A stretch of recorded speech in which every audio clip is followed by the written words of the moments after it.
பாக்க செடி வளர்க்குறீங்களா அல்லது வளர்க்க போகிறீங்களா அப்படின்னா இந்த காணொளி உங்களுக்காக தான். உங்களோட பாக்க கொடிகள்லேருந்து அபரிமிதமான காய்கள் காய்க்கிறதுக்கு ஒரு சீக்ரெட் டிப்ஸ் சொல்ல போகிறேன். நீங்கள் வீட்டில் மாடி தோட்டத்தில் வளர்த்தாலும் சரி, ஃபார்மில் மேசிவ் கல்டிவேஷன் பண்ணாலும் சரி, இந்த டிப் உங்களுக்கு உபயோகமாக இருக்கும். நம்ம அகனி பண்ணையில் இயற்கை முறையில் தொடர்ந்து பாகக்காய் பயிர் பண்ணிகிட்டே வரோம். நீரிழிவு நோயர்களுக்காக நாம் தயாரிக்கிற மூலிகை பொடியில் இது ஒரு முக்கியமான மூலப்பொருளுங்கிறதுனால நம்ம தேவைக்கு போக மிச்சம் இருக்கிற பாகக்காய்களை உள்ளூர் கிராமங்களில் விற்றுருவோம்.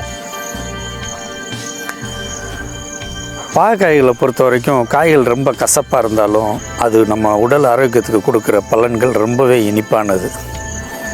பொதுவாக நிறைய காய்களை காய்க்க வைக்கிறதுக்கு தண்ணி, மண், வெயில், உரம், கவாத்து, பூச்சி மேலாண்மை அப்படின்னு நிறைய விஷயங்கள் இருந்தாலும் கவாத்து ஒரு முக்கியமான டெக்னிக்காக இருக்குது. கவாத்துங்கிறது வேற ஒன்றும் இல்லைங்க, தேவையில்லாத கிளைகளை வெட்டி விடுறதுக்கு பேர் தான் கவாத்து. ப்ரூனிங் சொல்லுவோம். ப்ரூனிங்கில் தான் நான் சொல்ல போகிற முக்கியமான டிப் இருக்குது.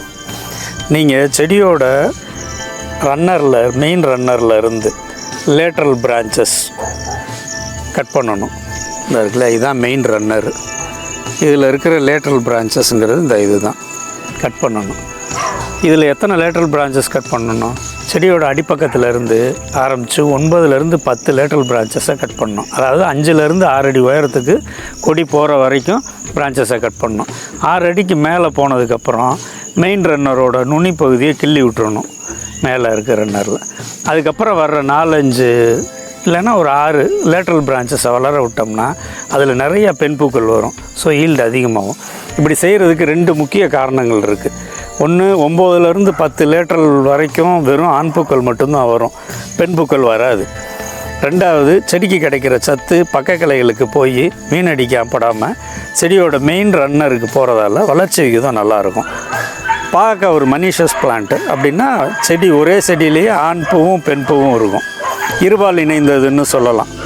அதனால் பூச்சிகளால் தான் கிராஸ் பாலினேஷன் நடக்குது. இதில் முக்கியமான பங்கு தேனீக்களோடது. இப்போ ஒரு சந்தேகம் உங்களுக்கு வரலாம், இப்படி லேட்ரல் கட் பண்ணிட்டோம்னா அதில் இருக்கிற ஆண் பூக்கள் இல்லாமல் போகிறதால தேனீக்கள் வராமல் போயிடுமா அப்படிங்கிறது தான். இதுக்கு என்னோடய பதில் இல்லைங்கிறது தான். ஏன்னா ஆரம்பத்திலேருந்து 6லேருந்து 9 லேட்ரல், அதாவது அடியிலேருந்து மேலே வரைக்கும் வர்ற மெயின் ரன்னரில் 2 பெண் பூக்கள் தான் விடும். மெயின் ரன்னரில் 2 இலைக்கு இடையில் உள்ள நோடில் ஆண் பூக்கள் விடுறதால லேட்டரில் இருக்க ஆண் பூக்கள் தேவைப்படாது. அதே மாதிரி தோராயமாக ஒரு 25 ஆண் பூக்களுக்கு ஒரு பெண் பூ தான் பூக்குது. ஸோ நீங்கள் மெயின் ரன்னரோட நுனியை கிள்ளுனதுக்கப்புறம் விட போகிற 5-6 லேட்டரில் இருந்து அதிகமான பூக்கள் பூக்கும். ஸோ ஈல்டும் சூப்பராக இருக்கும். செஞ்சு பாருங்கள், என்ஜாய் பண்ணுங்கள்.